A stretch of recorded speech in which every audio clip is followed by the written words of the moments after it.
Әр-Раззақ, ризықтандырушы. Алла Субхану Тағаланың көркем есімдерінен толық мағынасы ризық беруші.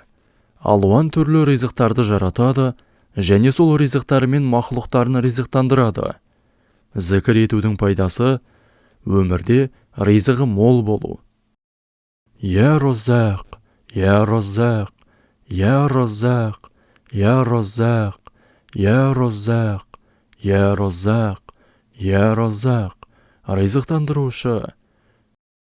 Аллахым, өзің ризығымызды арттыра көр. Алла Тағаладан осылай дұға етіп, Алладан ризық несібе сұраңыз. Алла Субхану Тағаланың бұл көркем есімін өз дұғаңызда жиі қосып, зікір етіп жүріңіз. Алла Тағала дұға тілектеріңізді қабыл етсін. Я Раззақ, я Раззақ, ризықтандырушы.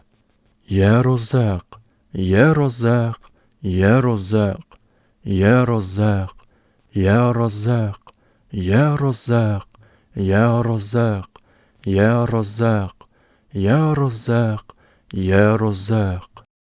Алла Тағала дұға тілегіңізді қабыл етсін.